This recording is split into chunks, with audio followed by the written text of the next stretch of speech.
As brutal as they are, and as Iranians, we all know this, we didn't think they're going to kill this many people.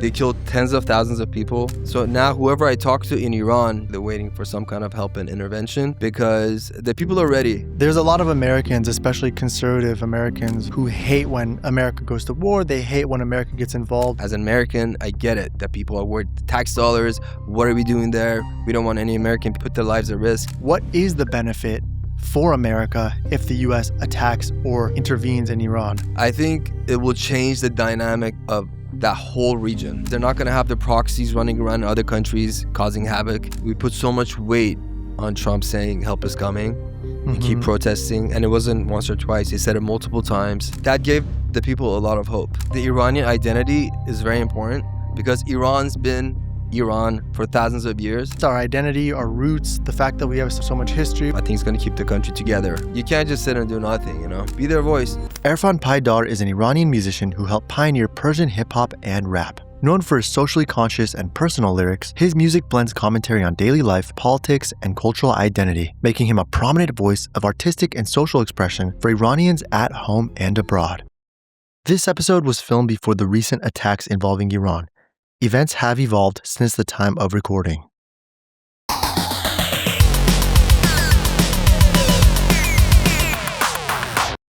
How are you, Dadash? Good, man. Good. Happy to be here. Good to have you here, man. Thanks, man. Mr. Erfan, thank you, bro. Thanks for joining. Man. Thanks for coming, especially during a crazy, unpredictable time. It's been insane, and I appreciate you just coming out, man. Of course, man. Thank you for the idea of doing this. I know you wanted to, you're trying to be as involved as possible. Yeah. Even though your industry is not related to Iran directly. But that's just how it is with us Iranians, right? And I think that's part of what the diaspora has shown around the world, even if we live outside of Iran 30, 40, 50 years, somehow our heart's still connected, So everybody tries to do as much as they can, I love that about us. Man, love that about you, bro. You've been because you were born in Iran, right? Yeah, I think I had a very unique upbringing. I was born in Iran, but my family's been here since the 60s. Preschool, kindergarten, elementary school, junior high, and high school. All four, I was both in Iran and here. So I was just constantly going back and forth. So I got to get a full experience as a kid living in Iran and a kid living in America. And so that was pretty cool. Very difficult at the time, but but that's what gives me I could get the full contrast and difference of what life is like in Iran and what's life is like here. Yeah, I want to paint a picture for people who don't really understand what's happening in Iran and who don't really know anything about Iranians. I was on a shoot the other day, and it was all Americans, some Latinos, some Asians, no Iranians besides me, of course. And nobody quite understood what was happening in Iran. Of course, you hear things about Trump and he wants to negotiate this or attack them or do this, but they don't really have a full understanding of what's happening to Iran, right? Yeah. So I think I want our conversation to be threefold. One, on one hand, I want to really discuss, of course, what's happening today. Two, I want to discuss what is Iran actually, compared to what the media portrays it to be. And then the third part, I really want to explore your music and your, what Iran means to you, right? Yeah. So just jumping in, bro, what is going on with Iran? For those who don't know, what is happening with Iran today? Basically, to put in perspective of what's going on in Iran, I think it's good to start from the revolution, 1979. People wanted change. They kind of, there was a very ideological time in the world at that time between communism and then people were thinking maybe we don't want a king. And there was a lot of stuff happening in Iran. And so there was a revolution, and the revolution was immediately hijacked by the mullahs, by the Islamic Republic, because there was different factions involved at the time. And they kind of took over, and it became a very repressive, extremist regime that took control of everything. And since then, time and time, people have tried to kind of do different uprisings, and every time it's gone bigger, but also the regime crackdown's gone bigger. So kind of, and then over time, people realized that the revolution was a big mistake because during the Shah's time, actually things were much better. The country was moving at rapid speed, and then since then, everything just gone to shit and just like, getting worse day by day. And so every time an uprising happens every few years, more people, stronger, and then the crackdown gets harsh and more brutal. Mm-hmm. So this time around, it was the biggest uprising we've ever had. There was millions of people, over 900 different locations across all provinces, big cities, small cities. And what the people want is regime change. And they want to get rid of the Islamic Republic. And we always thought, even me myself, till about a month ago, I thought if enough people come out, it's going to be a revolution and they're going to get rid of the Islamic Republic. But as brutal as they are, and as Iranians, we all know this, we didn't think they're going to kill this many people. They killed tens of thousands of people using military weapons. Some of the weapons that aren't even generally not even used on people for war. They use like anti-aircraft weapon, like it's just crazy stuff, right? Inhumane stuff. Yeah. And they're bringing in militia from other states, right? Exactly. So they weren't even using. They're bringing in other countries' soldiers to kill their own people. Yeah, one of the issues that generally, let's say, the United States or other countries have with Iran is because it's not so secret, but secretly they fund a lot of militias in Iraq, in Lebanon, in Afghanistan, even in Pakistan. So now it's clear to us why they do that, because when it comes time for cracking down on the people, they bring those people in because it's easier for foreign militias to kill Iranians than Iranian forces, right? Right. It's hard to kill your own people. Yeah, exactly. Although they're doing it, so yeah, they're doing it. Yeah. So the gist of it is that it's just a very brutal, repressive regime. People don't really have human rights. It's definitely worse for women, but man or woman doesn't make a difference. It's just a very horrible situation. Economy's in shambles. And people want change because Iran's such a rich country, and we have really smart people, really brilliant people. And unfortunately, many of those people leave. So we have a huge diaspora. So population of Iran is about 90 million, and we have about 9 million Iranians living outside. So like 10% of the people have moved out. It's insane. That's wild, right? Generally speaking, the people who leave, they come to other countries, they become very successful, they do a lot of great things. And so these are just the country's resources that are leaving because it's so difficult to, live there. Yeah, live there. I want to actually rewind a little bit because you mentioned something really important. Iranians are incredible people. Iran is a rich country. Iran is a very educated country. Iran has all the pieces of the puzzle to be a very, very powerful country in this world, right? Yeah. But what's stopping them clearly is an oppressive regime that takes from its country and essentially pockets everything for themselves, right? Exactly. Instead of reinvesting into the economy, into the people, blocking off all foreign, relationships, minus, of course, the few that they might have with China or Russia, et cetera. Yeah. But essentially, they're keeping all the resources and the money for themselves. Would you agree, or am I missing something there? No, absolutely. They're keeping a lot of the money for themselves. It's a very corrupt country. Very corrupt country. So the people definitely get the short end of the stick. A lot of the money goes to these militias and like the stuff that they want to do to get support from in other countries in the Middle East. And a lot of it just straight up gets stolen. They just take it. And the IRGC, which recently was put as a terrorist organization, it's like the Iranians, Islamic Republic Revolutionary Guard Forces. The IRGC is the government's own military, right? Yeah, basically the supreme leader, his word is like the law of the land, whatever he says, he's like number one.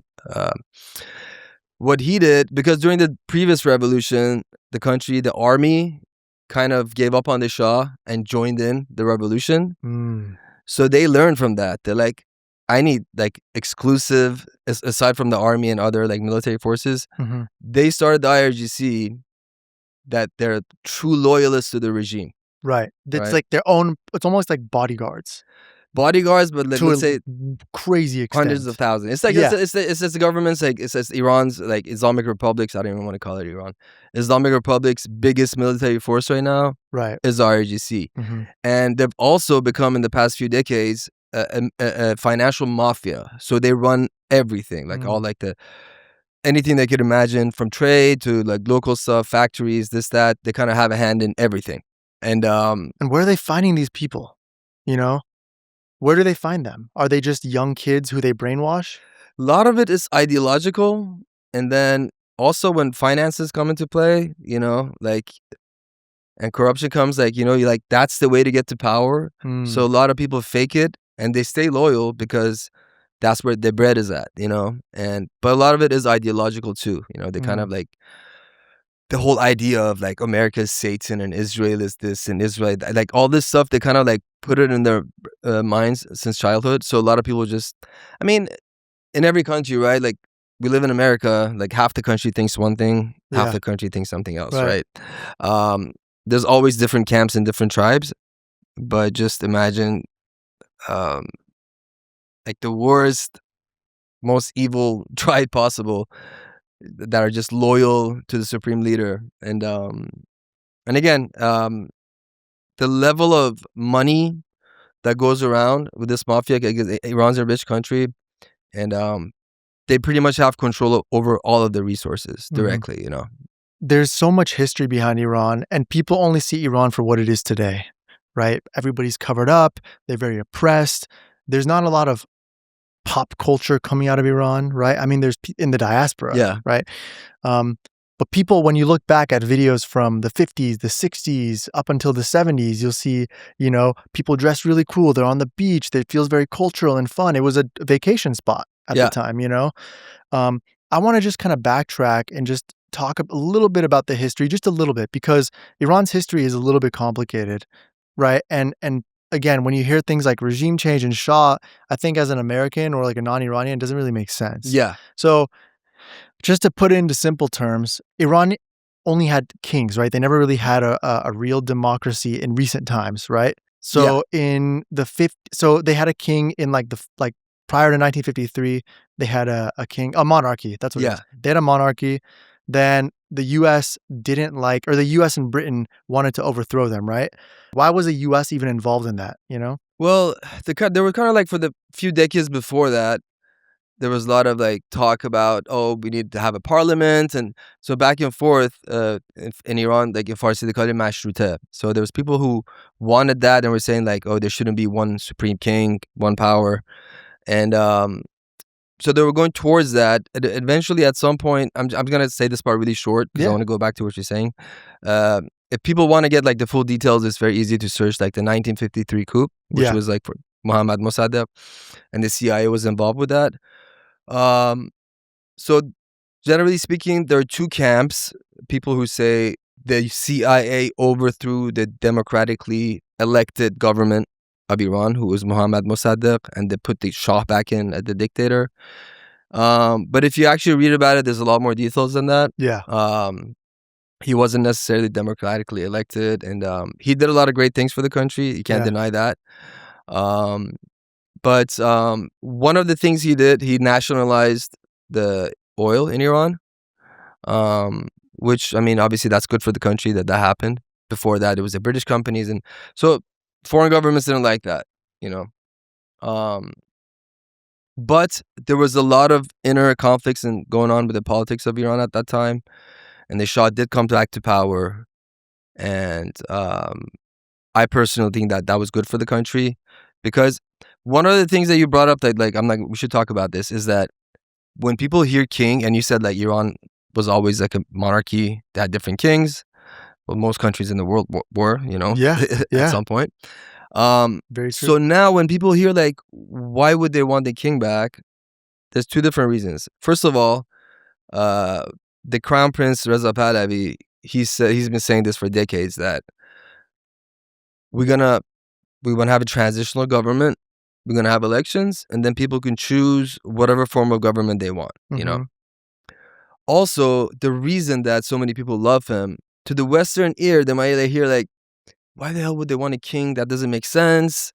It's because the time of his father and his grandfather, Reza Shah and Mohammad Reza Shah, they were the golden age of Iran. They did so much for the country. Because the dynasty before the Pahlavis, they were the Qajars, and the country was in shambles. They were just like, Russia was taking one piece, UK was taking, like Britain was taking one piece, and the country was going to shit. So when Reza Shah took control of the country, he really, all the infrastructure that Iran has right now was because of these guys. From roads to industry to like refineries for the oil, like so much. There's so much, like so much that they did. So now the memory of those golden times before the revolution are stuck with people, and so people want that back, you know. So that's how they see it, that everything was, because the country was moving at light speed financially. It was like, and militarily, it was one of the top countries, definitely top in the Middle East, but one of the top in the world with the Air Force.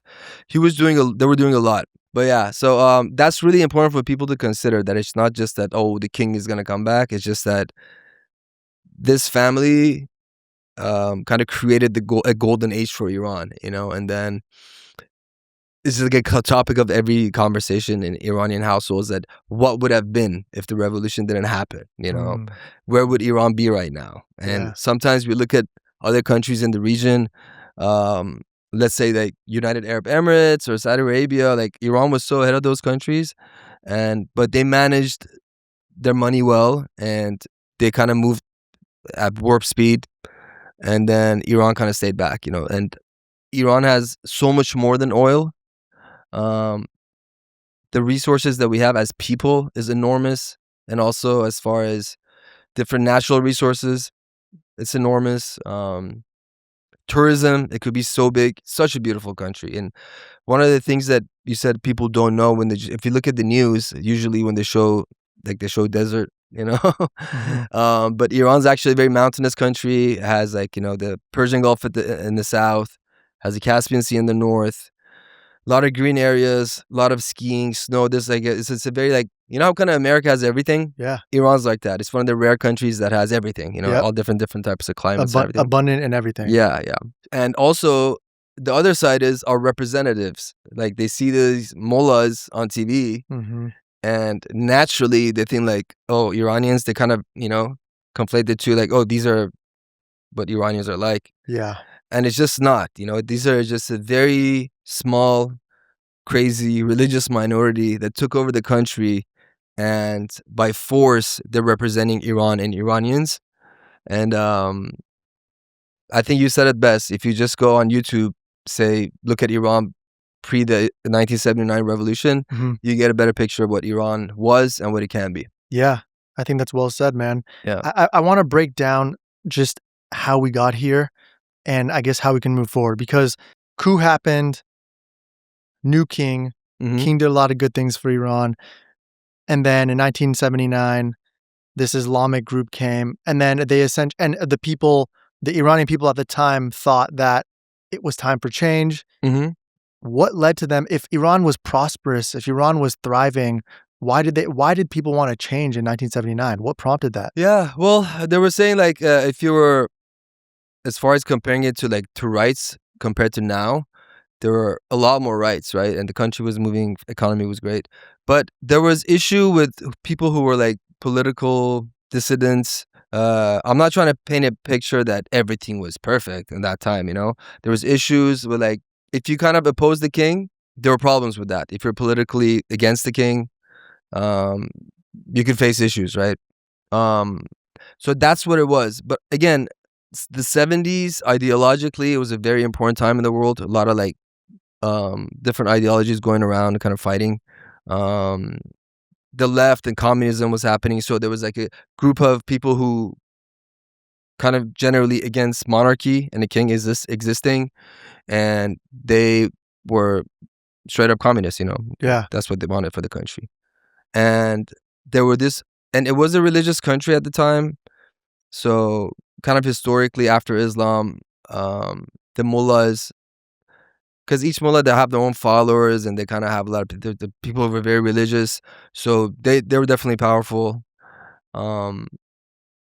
So this picture was painted that this is a very because of the way that political dissidents get treated, and also they were saying that the king, he studied in Switzerland, he dressed really nice, and the stuff that they were saying, these are the reasons that, like, now that I look at it, I'm like, it was beautiful. Like, he was spending money on these big events, kind of showcasing the history of Iran and Persia. And so there are people who were poor. They're like, oh, like, his enemies really try to, like, put light on that. They're like, oh, look, he's just like spending all the money. He has all the money. He's spending money on this while you guys are poor and don't have food. And again, of course, he made a lot of mistakes. But in reality, the country was moving forward. It was a very prosperous country. The dollar was $1 was 7 tomans, which is Iranian money. Now it's $1 like 160,000. Like, just imagine, like, it's insane. And yeah, it's insane. Progress takes time, and what happened was that a lot of people from Iran were going studying abroad in Europe, and Europe was a full democracy, right? And these young students would study, even though the Shah, like, he paid for them full expense grants to go study. They would come back, and they would see that Europe's a democracy. Why isn't Iran a democracy? So ideologically, they're just saying that having a king doesn't make sense, and people don't have freedom of thought and expression against the king. So this needs to change, and they didn't realize that, it took Europe a couple of 100 years to become, a lot of different, like, it takes time, and the country was going in that direction. I mean, historically speaking, most countries were kind of like, people didn't really own land. Iran was like that too. So it was like a serfdom, and then people in different areas that owned the land, and farmers just worked for them. And one of the things the Shah did was started giving land back to the farmers. So all of these things were happening, and it's funny because sometimes now when I ask people who are older, who lived at that time, they keep saying good stuff. They're like, yeah, kids had food at school, everything was working spot. If you had like a regular job, you could buy a house. Our passport, we could travel to any country. I'm like, why did the revolution happen? They're like, we don't really know. We just like, it happened pretty fast, and we just thought that he's like a monarch, and it's not good, and it's not modern. In modern times, you shouldn't have a king. And I mean, I said this a few times, and political dissidents, they couldn't, express themselves, and they would go to jail. And propaganda, bro. Yeah. Again, I don't want to paint a black and white picture. I'm sure there were problems, but I can also tell you that, I mean, this should say a lot. Everybody wishes the revolution didn't happen, except the 20% of the population who is directly connected and with the government. Everybody wishes the revolution didn't happen. Yeah. It seems like every few years now that this, Islamic government has been in power for, decades, there seems to be a new movement every few years, and you said it earlier. In 2009, we had the Green Revolution, which was a push against the regime. Then more recently, in 2022, there was the death of Mahsa Amini, and there was another push against the regime. Recently, last month, there was, of course, a big push due to the economy collapsing, which it has been collapsing, but now it's really bad. And we're now at a point where the people are just waiting. They're in limbo, right? But I want to ask you, if you compare this movement that's happening now to previous protests in Iran, like, what makes this one different? In two ways. First of all, it was across the whole country. So the number of people, and also different, like, there were big protests that happened, let's say, in Tehran over elections, or different stuff like that. But for it to be nationwide, again, in all provinces, and then also a lot of people this time were saying that what they wanted was the same thing.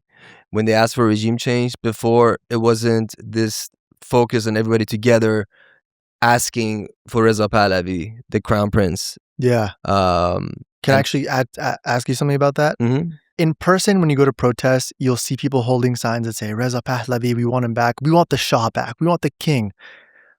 Do they actually want a monarchy, or do they just want the king to come back to help Iran transition into a democracy? Some people do. Some people straight up want the king back. And it's funny because it's not funny, but there's gonna be extremists in every camp. Doesn't matter, right? Reza Pahlavi himself, he even came out and said it a few days ago. First of all, he really pushes for the idea of open elections and people choose the form of government. And also, he just said it a few days ago. He's like, stop saying King Reza Pahlavi at the protest because that gives the wrong idea about what we're trying to do here. You know, keep saying like King Reza Pahlavi. Don't hold those banners, and don't say King Reza Pahlavi because that kind of like other people could take advantage of it. Then it will give the wrong idea to Western governments. You know, so definitely some people are really adamant. They just want like they want the king back. But generally speaking, I think he's respected and loved by most people, and most people think that he has good intentions. I think people really asked for him this time around. That's one of the big differences. Yeah. And so then he heard the people, and he's like, he showed up, Yeah. So kind of like it grew together. It was like very organic the way it happened. Yeah. I mean, do you think the Shah is the only way right now? Like, is he our only option pretty much? Definitely. Is the only option, and I one of the main things for me was I respected him. I think I really like kind of always thought about the glory times of when his father was kind of ruling the country. But aside from that, when I saw that the people united are asking for him and saying his name, that was very important to me, because I've been involved with Iranian politics pretty much my whole life. And we always said like, we wish there was someone who the majority of country would ask for, and there was some leader, because like a revolution and a movement like that, it can't happen without leadership and without a plan, So he came, the people asked for him, he showed up. He has a plan, and I think it's absolutely the only way right now. Now, afterwards, when they do the elections during the transitional period, I will respect whatever the people want. If it's gonna be like, and also another thing is like when people say king, it doesn't. Half of Europe they have kings, you know what I mean? But they're democracies and that parliaments. So there's a lot of constitutional monarchies, and that's also. That's something that people need to think about. When you hear king, don't just like, go back to like King James of like 400 years ago and the way things were. Yeah. Yeah. King can be interpreted in different ways. It doesn't have to be the traditional, almost like a dictator necessarily. Yeah, exactly. Yeah. That's an interesting point. And I guess on that note, now that we're in this limbo period where the protests have kind of calmed down from what we're seeing, right? In Iran, yeah, completely. In Iran. Yeah. There's still stuff happening here.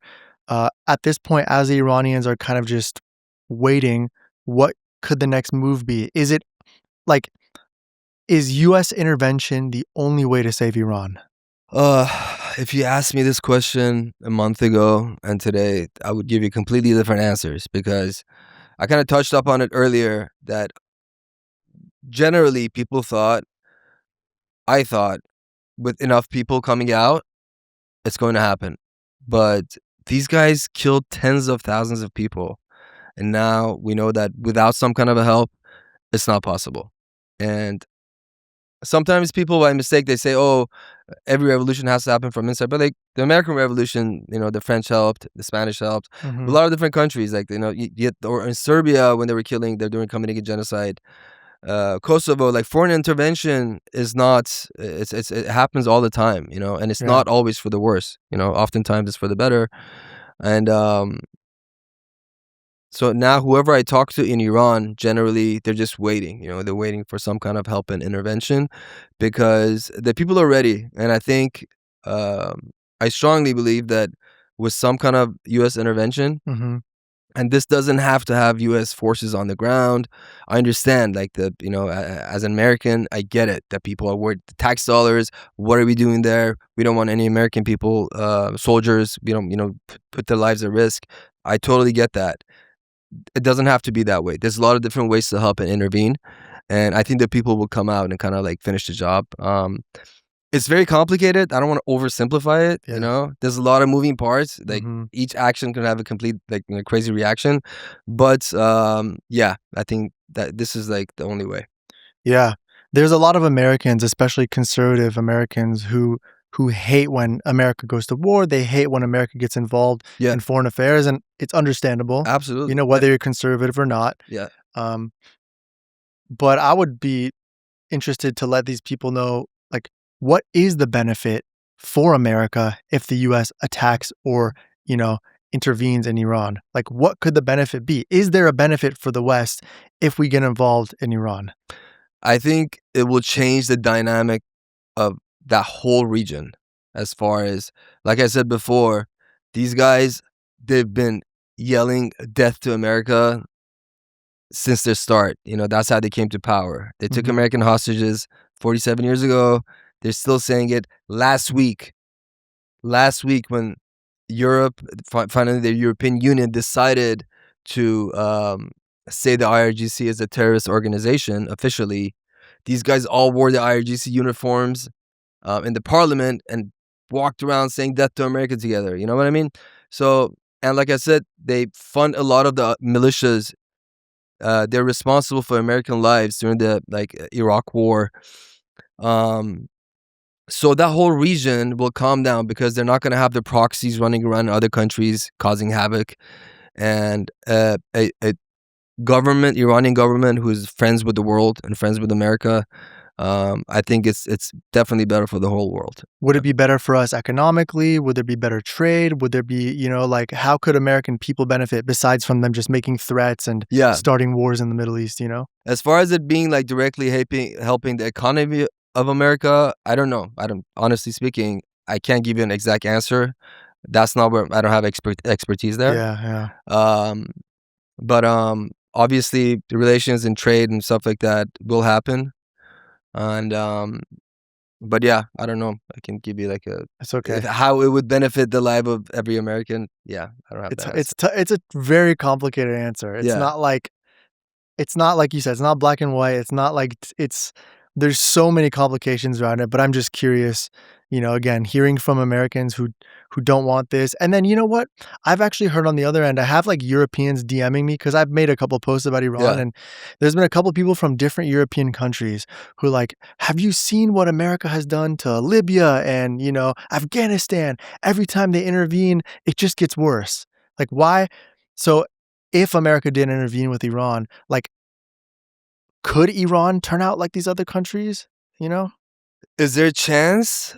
Yes, but there's a huge difference with Iran and these countries in a few different ways. One is the people of Iran, like when they attacked Iraq, it wasn't, they weren't like in the streets, millions of people protesting against Saddam.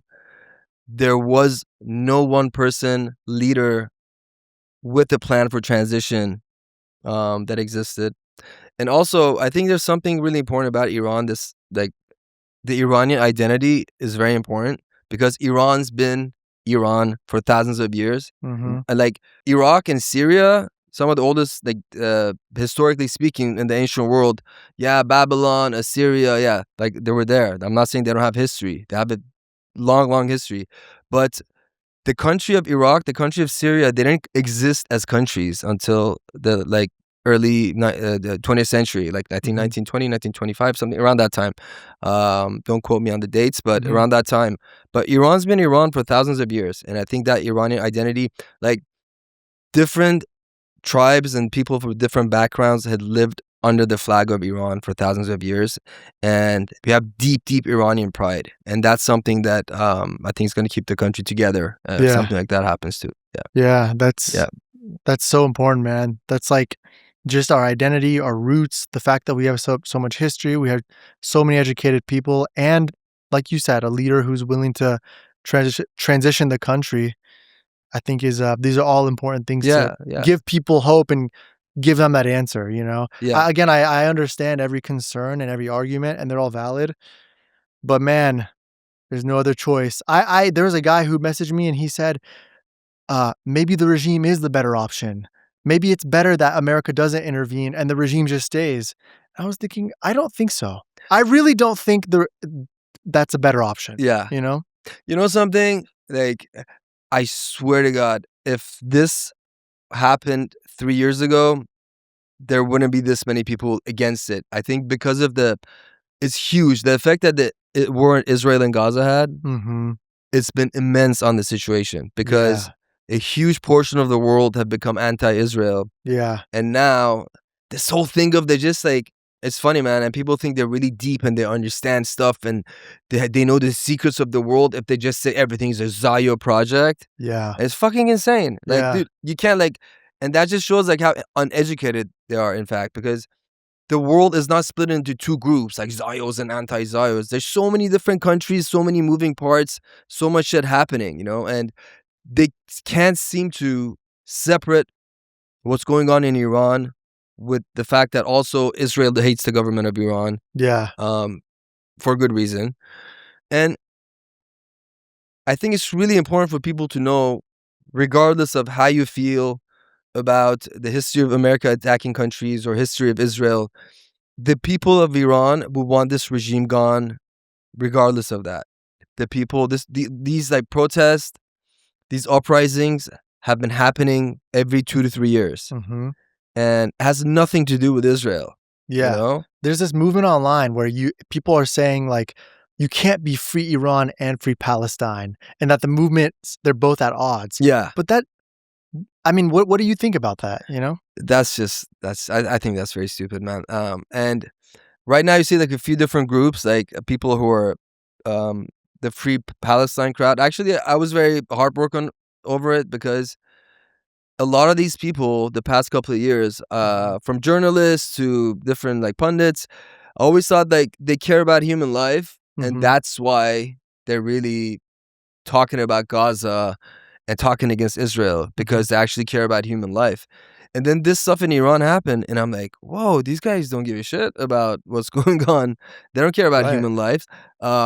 They just have this narrative in their mind, and anything that goes against that narrative, they will fight it to the death, you know? So, wait, so is that why? So why do you think the journalists aren't covering Iran? Do they think it's because if you're pro-Iran, you're also pro-Israel? Because they've built this whole thing of everything. They've kind of put all their chips on Zionism and anti-Zionism and Israel dragging America into war. Then now that they can't separate the two from one another, that no, maybe the people of Iran really hate this government and a revolution would be good for them. Right. You know, to the point that they actually diminish and minimize the number of people killed. Oh, there's no way. Now everybody's like experts on how many people can be killed in 2 days.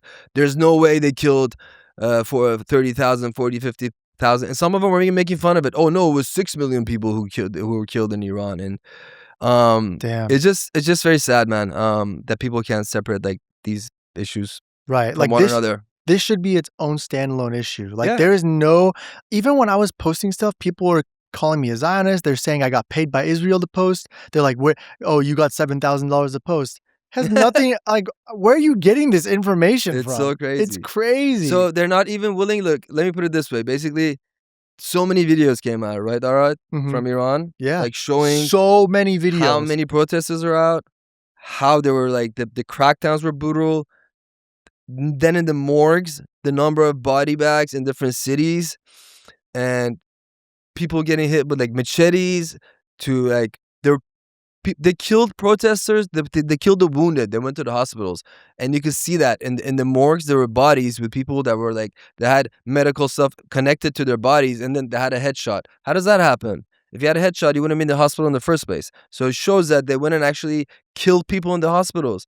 And it sounds so crazy that it's hard for people to like understand that a government would do that to their own people. And I saw people saying like, it's horrible like what's going on in Minnesota as well. But I saw people like they're just so disconnected from the situation. They're like, oh well, we're protesting against our tyrannical government in Minnesota too. I'm like, it's just so different. Like there's no comparison, you know. I'm not saying this is okay or I'm just saying like obviously what's happening with ICE is terrible. It's terrible. Don't want to discredit it at all. Exactly. But the magnitude is different because, again, not trying to discredit it at all, but the few deaths that have been caused by ICE as far as we know versus potentially 100,000 deaths in 2 days is totally different levels of magnitude. So again, like you said, it's horrible what's going on with ICE, but Like, in you comparison, shouldn't compare that, you know? you can't. Yeah. You can't. The fact that in Iran, if you go out and you want to just protest your voice, if you just want to speak up and you can get killed by a machine gun in seconds, is crazy. And it happened in 2 days. Yeah. You know, that's the big difference, right? Like, it is. It's tough, man. It's so complicated, and people are gonna try to rip this apart and compare. I guess that was the point. With all these videos out, instead of just saying like, okay, maybe two things can be true at the same time, they're like, shut up, Zionists. I'm like, dude, I'm fucking Iranian. I'm not a Zionist. I'm just like talking about what's going on with the people of Iran and their rights and their voice. Yeah. You know, because I'm able to do what they can't do over there. I'm able to do it here. And it's so heartbreaking for Iranians to see that people are just diminishing it and they're just like, shut up. Like, anyways. Yeah. We were talking about the economy. Yeah. And I was doing some calculations because, like you said, the currency has just gone super inflated, right? So the amount of what a dollar was worth back then is tremendously different than what it is today, right? So there's been hyperinflation, and I was doing a calculation. I'm pretty sure this is accurate for the most part.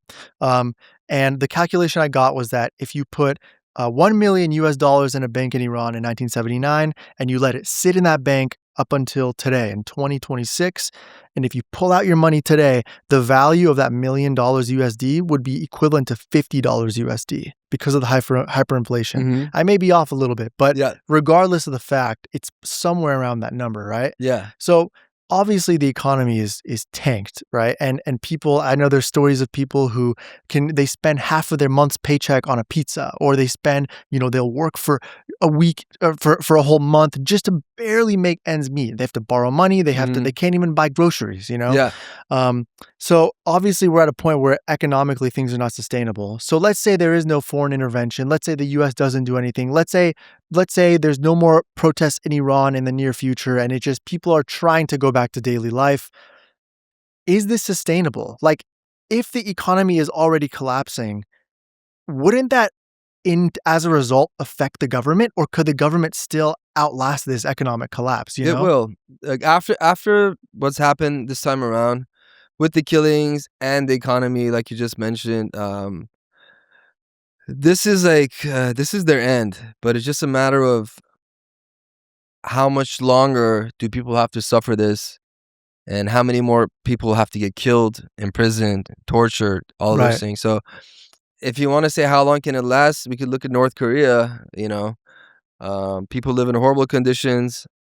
The difference with North Korea is that people not everybody knows that, right? Exactly. So I've never been to North Korea, right? But from what we know, a lot of North Koreans are brainwashed to really like they don't have access to the outside world and the internet, unlike Iran, so people know. So it's not going to be the same thing, but I was just kind of using that as an example that if they use brute force, they can, no matter, people could go get a lot more hungrier, worse economy. What happens though? Worse quality of life, but with brute force, they can hold it together till some point. How long? I don't know. Yeah, because at what point, if you're a family and you literally cannot afford to eat, if you literally cannot afford to pay for where you live, what happens? Then people are slowly going to not have the energy or the strength to work. They're not going to have that. Like, that is a full collapse. Right? Yeah. If I can't even eat and I'm starving and I literally cannot step outside my house because I'm in so much pain and so much hunger, that literally is like a collapsing system, right? Yeah, totally. I mean, people just eat less, and they kind of like they can't, let's say, eat out or eat meats, and you just kind of go to more affordable foods, right? To just keep it together. But at some point, it won't even be sustainable as far as people like doing regular jobs and or having jobs, and so I think it's inevitable, the collapse of this regime, but it's a matter of how long they could push it the way they are, because all these sanctions exist, but they still sell their oil and know how to make money and use it for the things that they want to use it for, and steal the money, and they keep getting richer, and they kind of don't give a shit about the people. And which brings me to, and you probably heard, maybe some people make this point that, it's because of the US sanctions, and so because US put sanctions on Iran, people protested, and if there weren't sanctions, this wouldn't happen, and the people would be happy. Blah blah blah. Just imagine, like, there's sanctions on you. You still funnel millions, tens of millions of dollars to militias instead of using the money to help the people. Right. And there's still these, like, if you're not Iranian, you probably don't know about this stuff, but every year there are multiple people who like do this big they steal like tens of millions of dollars or hundreds of millions of dollars and escape to Canada or some other country. You're talking about Iranian government officials? Yeah, Iranian government officials. Yeah. And it comes out, and those are the ones that we hear about. So, like, you can't buy that situation. Oh, if there weren't sanctions, everything would be okay in Iran. Yeah, so this is an important point. Yeah. It's not just sanctions. So, and for people who don't know, sanctions are essentially just limiting trade from the West, or America at least, to Iran, right? Yeah. But a lot of we're not the only countries put sanctions on Iran, right? No. Like, there's a lot of countries that have put sanctions on Iran. But of course, Iran is still trading with China because they're their biggest supplier of oil, or their biggest. Yeah, I think Iran is. China buys oil from Iran. Yeah, and Russia, I think, is it like weapons or Russia? They have a lot of trade with Russia. They have a lot of trade with China in general. Even India, like, buys some oil from Iran. I think they kind of like.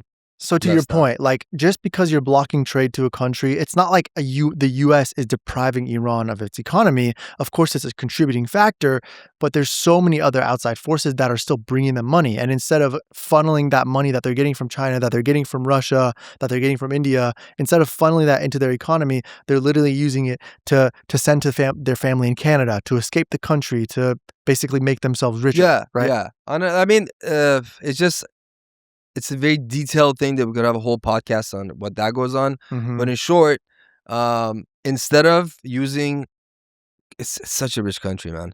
Instead of using that money to help the people, money gets stolen, it gets wired out of the country, it gets sent to militias, it gets, like, wasted.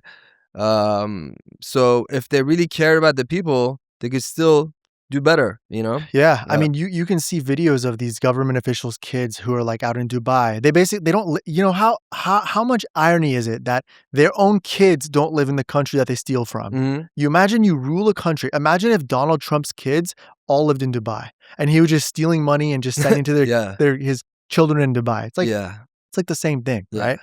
And you'll see the lifestyles of these kids. And I mean, they're literally getting called out on TikTok and Instagram now. They're like hanging out with dating models from other countries, and they're flying on private jets, and they have so much money. And dude, they're so much money. Their sons and daughters will be like tatted up, or the daughters won't even be wearing hijabs. Like, it's so much. It's just so contradictory to what they practice and preach. Yeah, exactly. So even the ideology that the whole country's based on, the Islamic Republic and anti-imperialist and anti-Israel and American, all bullshit. It's all just a front. And because they kind of got started on that, they don't want to backtrack. But, like, just imagine that there's this lady, Masouma Ebtekar. She was one of the, like, hostage takers of about the American embassy in Iran when like Iranians kind of went there. So she actually did the interview, and she's talking all this shit about America, and they took over the American embassy in Tehran, and like America has to pay, and we'll kill them and this and that. Her son lives in America. Like, how crazy is that? I'm like, how did they even let this guy in? Like, I don't know. And that's just one person. There's so many of them. Like Europe, Canada, America is a lot of people. Yeah. That's a lot of people. Yeah, man. We've had a lot of political discussions, and obviously this means a lot to you. It means a lot to me. We are both Iranian, of course. Yeah. You have a very heavy roots in Iran. You kind of grew up back and forth, between here and Iran. So I want to actually take it back to Iran. Okay. I want you to take me back to your childhood. I want you to just tell me, like, what was life in Iran like for you? I know you were back and forth, but what was life like when you were living in Iran? Yeah. Well, one thing, especially, I guess when you're a kid, you don't notice, like, when you don't have a job and you don't notice the economy, you don't think about those things, right? Like, so my childhood memories are mostly like good memories. With the political stuff, I remember, like, we were scared to talk about stuff. Like, you can't say anything about the ruler or supreme leader, or you can't say anything about Islam. But Iran's such a beautiful country, man. Like, I love being with family, going out of town, in different parts of Iran and visiting. Food is amazing.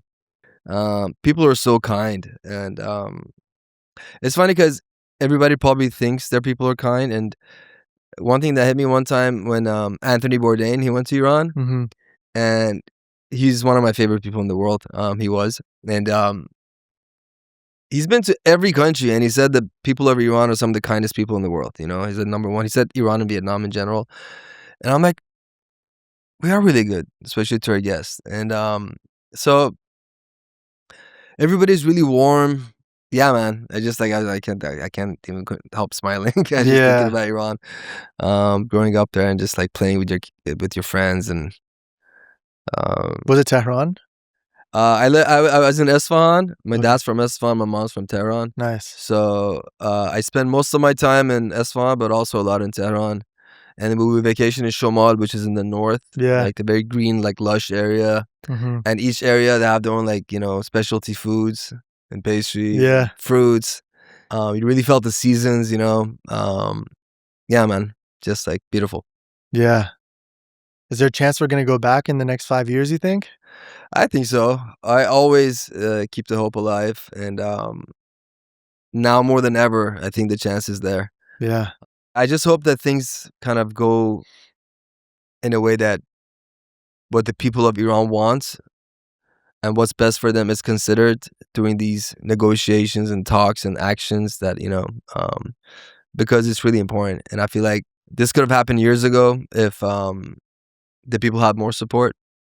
Yeah. This is unprecedented for them to come and say anything about the protests, you know. Yeah. During previous administrations, or even the whole European Union finally saying the IRGC are terrorists. Like, they should have done this years ago. I know. You know? It just happened. Yeah. Thank you. Yeah. It's like, after all this time, thank you. Yeah. Right. You know, I back to the political stuff. I know I tried to dodge it for a sec, but I was just thinking about this. And I mentioned this in the beginning of the podcast. Trump said he wants to negotiate with Iran, right? What does that look like? What does that do if he negotiates for Iran? I think they're very set on what they want from Iran. And it's funny, like, these Iranian Islam, I don't want to say Iranian. I don't count them as Iranian. I feel like they're like a foreign force taking over. They are. Iran. So their representatives are saying, we're not going to stop they're negotiating over a few things. The nuclear issue, the missiles, and some say the proxies, Iranian proxies in the region. Some say that's not part of it. I don't know yet. But Trump is very set on no more nuclear. And he just did an interview earlier today with Axios and also with like Channel 14 of Israel, saying that the missile issue will be part of the talks as well. But the Iranian government officials are saying that's out of the question. And even with the with the nuclear, they're like, we'll negotiate on how much we'll enrich, but we're not going to stop the nuclear program. Didn't the U.S. take out a big bunker or a nuclear site? They did. They hit up the Fordo sites. They hit a couple of sites, but they've been rebuilding. And either way, they kind of want them to stop the nuclear program completely, and they're saying we're not going to do it. So there's a big, you know, doesn't make sense. Yeah. They're saying we're not going to do it, and they're like, you have to do it. And sometimes things seem friendly on the surface. Yeah. But, I mean, they're just going back and forth right now. So we'll see. Hopefully, we'll get some solid information. Because, in short, Trump said this week they need to figure out, you know, we need a solid answer for you. And, you know. If the U.S. does negotiate, what message does that send to the people in Iran who've lost their family members, who've been fighting and protesting? Like, what does that tell them, you know? It's just devastating to think of, bro. Even just the thought of it is so devastating because the whole nation we put so much weight on Trump saying help is coming and keep protesting. And it wasn't once or twice. He said it multiple times. And there's different people in the American government that kind of said, you know, when the president says it, he means it, you know, so that gave the people a lot of hope. Yeah. Both the diaspora and, more importantly, we're safe, we're living our lives, but the people in Iran and when I talk to people, they're like, "What's going on? Like, did he mean it? Is it gonna happen? Is it coming? We're just waiting." Like, Yeah. so it's gonna be devastating, man, because a lot of people lost their lives because they felt like that backup. Yeah. Yeah. Yeah, man. You are a big Iranian figure. You are an Iranian rapper. You've been rapping for so long now, and you've established like a really cool audience of diehard fans, both in the diaspora and in Iran. Yeah. Like, what really got you into rap? It's funny, like my rap was kind of I talk about everything in my music. I'm not like, some people just politics, just this like, so I'm like more like a general about different feelings that every human goes through. And like my favorite rappers were like back then, like I love Tupac, and that's how he was, he talked about gangster shit, he talked about politics, talked about like, family, like what's important, like all this stuff. So that's what I always did. But, I told you that I lived between Iran and here my whole life. Mm-hmm. So one of the things that I saw what it's like living in the free world, and I experienced both lives in different ages. So that's why like, I'm like, I need to talk about this, so I wanted to talk about freedom and talk about politics and what goes on there and what Iran can be, because people who haven't lived outside of Iran, they of course know it's not free, but it's one thing to know how shitty everything is and then also experiencing what it can be to live in a free society. Yeah. I always say it's like always hearing about the ocean, but never been there. Someone keeps telling you what the ocean's like. Oh, it's water and it has waves and it's beautiful and the sun hits the water. But then going to the ocean, to the beach, and seeing it in person is something else. So it's a totally different experience. Yeah. So I try to talk about that stuff, and it's been a journey. Again, because Iranians, we so deeply. I haven't lived in Iran for like since 1998. Yeah. Was that the last time you were there? Yeah. You haven't been to Iran since 1998. Yeah. Bro. Yeah. That's that's literally 30 years almost. Yeah. Almost 28 years. Yeah. And wow. But like, I wake up every morning, the first thing I do is like, what's going on in Iran? Like, and that's not to say that makes me different. Like most Iranians are like that. We're just so connected. Yeah. And obviously me, because I do Iranian music, I'm connected on a different level because I talk to a lot of young people, and then I hear about their stories. And are you hearing a lot from Iranians right now? Yeah. I mean, the internet's kind of like easier to connect with people now for the past like week, 10 days. But when the internet was completely off, that was insane, man. Like I was just like, I was so worried because I know some people who were in the streets, and then I didn't hear from them for like 2 weeks, so I don't know what happened. But everybody says there's this whole curtain of sadness on the whole country for the dead, and also this anxiety of uncertainty of what's to come. And that's what I hear from everybody. That's what it like, just like, if you want to boil it down, that's what it comes down to. Yeah, man. Oh, go ahead, sorry. No, yeah. So I was just saying, so that's why from the beginning, I was really like kind of, I made political songs as well. And there were a lot of other artists who didn't, but over time, most of them actually, when they moved outside of Iran, and they kind of experienced the free world, they started doing more of it. And also in Iran, you can't do it. Yeah. Like, you can't like, rap music's illegal. I don't know if you know that. Yeah. Rap's just straight up illegal. Doesn't matter what, it could be a love song, but it's illegal. You can't like do it. Yeah. What is legal in Iran? Stealing money, corruption. Facts. It has to be as far as the arts. Okay, that might be interesting for people to hear. Well, rap music's completely illegal, but like, let's say pop music or classical music or movies, there's a ministry called Vezarat Irshad, which is a ministry that you have to submit your like movie script or your song, whatever. You have to get a permit first of all to become an artist, to sing. Got it. So you have to make sure, check all of your history, that you don't have anything that could be an issue. Yep. And then each song, everything you do, you have to present it to them. It has to check every word. They might tell you, if you like, a lot of movie directors, change this part, change this, we don't like that. So you have to go through all of that. Wow. So just imagine. So that's what it is as far as, the arts. So you have to get approved to be an artist. Anything you write or put together, you have to get it approved. Yeah. Whether it's lyrics, a script, a painting even, like, you know? Painting, I mean, it's probably less so, but I mean, but again, if you like, let's say you could paint like sexual paintings here, there's a lot of like erotic art. Yeah. You can't do that. Yeah. You know? Yeah. Yeah. So anything that's not really pro-regime, it seems that you can't really. Yeah, you could talk about love songs, just like super cheesy, popcorny, like that. But that has to be like the as far as music goes. Yeah. Or like traditional, like old poetry, as long as it's not problematic, because there's some of that could be kind of like talking more about freedom and stuff like that. You can't have that, you know? So, Right. Yeah. Right. Wow, man. If you're, I guess, let's say your music disappeared tomorrow, right? What truth would you hope your music planted if it were to disappear? The truth, hope. Hope is something, and belief is something that I try to have, and not like, I'm not talking about my political songs in general. I think it's very important, and I felt like over and over I heard from young people in Iran that they're so hopeless, you know, and they have no hope for tomorrow.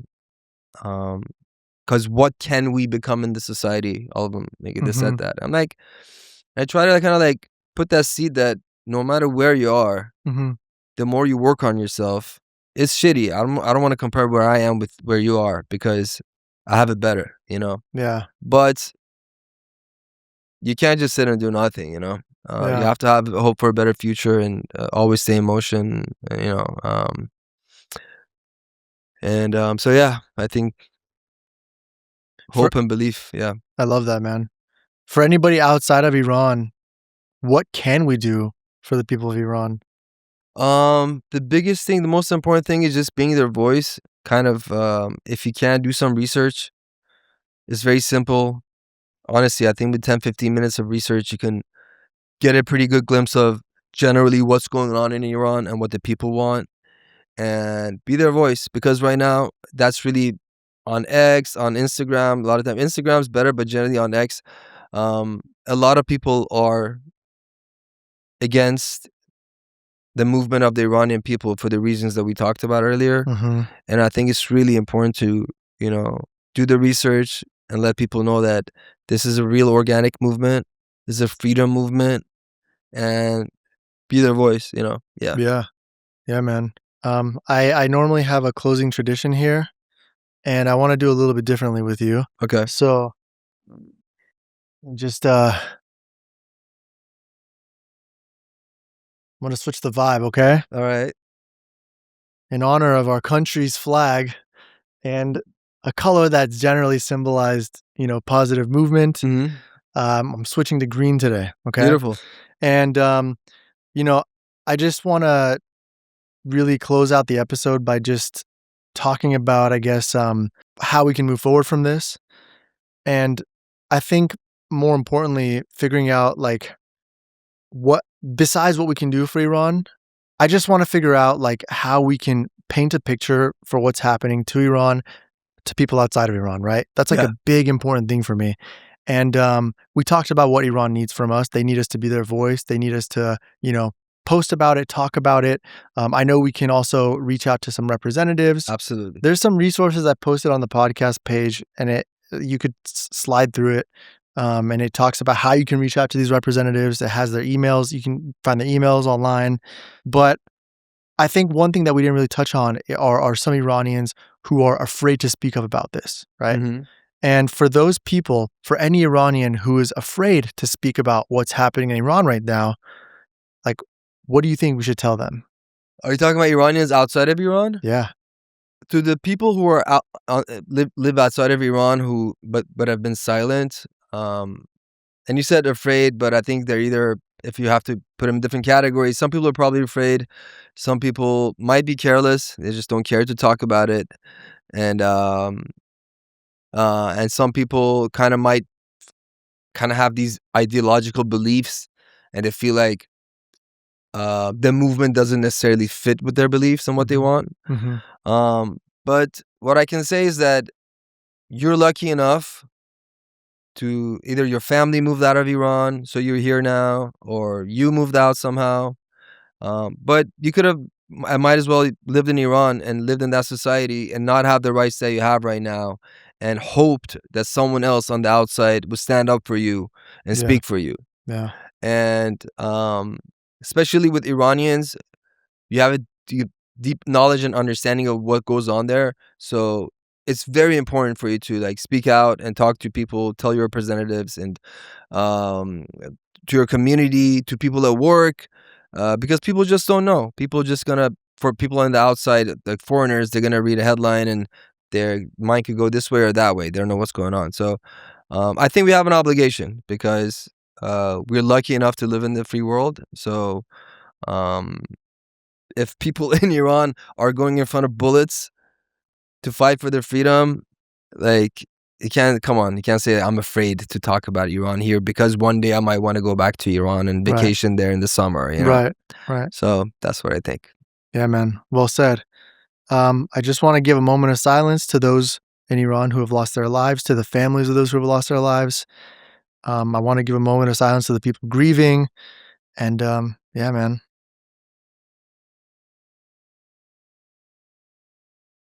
Thank you, bro. Thanks for being here. Thank you for having me. Thanks for making it happen. Appreciate it. Let's just keep the conversation going. Hopefully this can reach some new eyeballs. Man. And I want to end on this, that the people of Iran will prevail. They've been fighting for their freedoms for decades now. Every time the crackdowns get harder, the crowds get bigger, and the new generation becomes braver than the one before. Mm-hmm. So we will prevail, but human life is so precious, and it would be so great that the louder we get, whether you're Iranian or not, will save lives. Human life is too precious for them to just get mowed down like this by tens of thousands of people like that. And it's not going to end here. Every time that people will get up, they're going to want to shoot them down.